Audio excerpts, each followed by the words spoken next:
part of social media marketing is having a design strategy. And that design strategy is supposed to be uniform throughout all your content that people will see. So today I'm going to be walking you through 7 elements of a design strategy.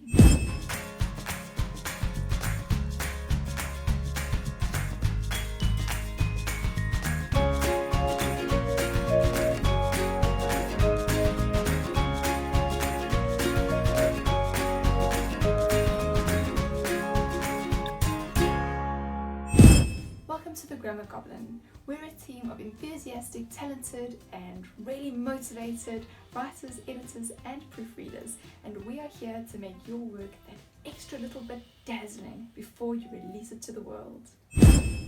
So today's video is one that you're going to want to take notes for, because I'm going to be giving you 7 elements of a design strategy or a design guide that will help your business have a uniform design all the way through everything that people will see. If you don't manage to take notes though, don't stress. I will also make a PDF available for download on our website. That's grammargoblin.co.za. You can see it below, and that will be ready for you, and you can go and just click it and download it. So let's get started. Why is it important to have a uniform design for your business? Well, first up, your design strategy needs to match your target audience, your existing customers, and your brand and product, as well as the general values and culture of your business. So your look and feel of your business that comes through your design strategy will give an overall look and a first impression to anyone who views your business.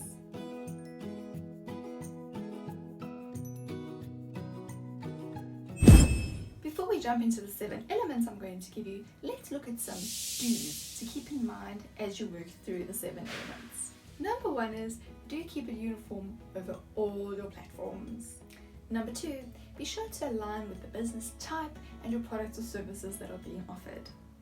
Number 3 is, make sure that it's something manageable, time-wise, money-wise, and energy-wise, as well as personality-wise, so something you can keep doing for the foreseeable future.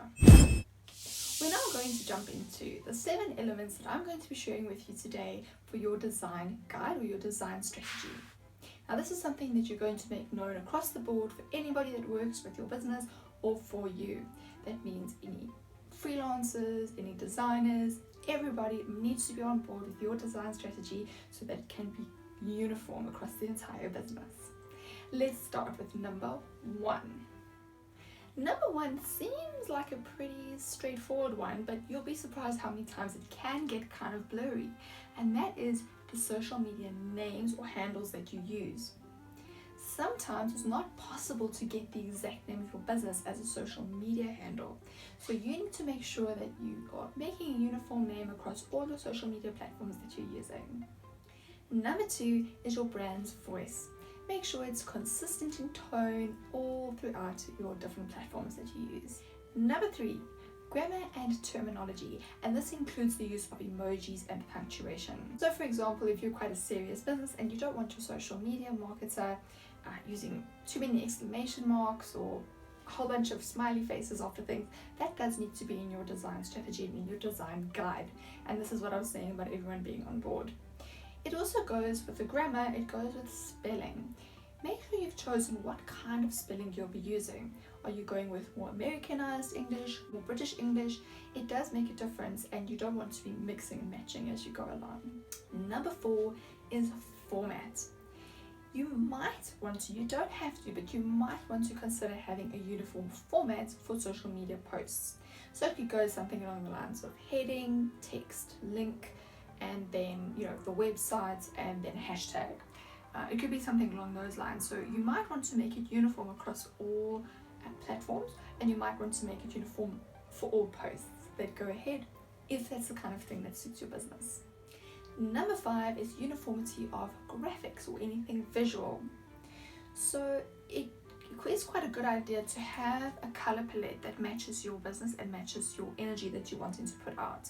And you can use that color palette across all platforms, and you can use it to really guide what type of images you're going to be displaying, what kind of size of images you're going to be displaying, and also to guide the fonts that you're using. So for example, if you're a very vibrant kind of business and using bright pinks and greens and blues, you don't necessarily need to use, Times New Roman as your font. You can have a more funky font.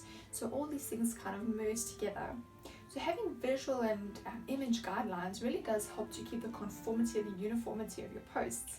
Number 6, this is one that can kind of make and break it for someone on social media. There have been businesses in the past who've received negative feedback as a public comment on a post and just have never replied. After that, studies have actually shown, there's actually evidence that their sales figures have just completely dropped. People have actually unfollowed their pages. This is because people like to have an actual relationship and interaction with the brand that they're following.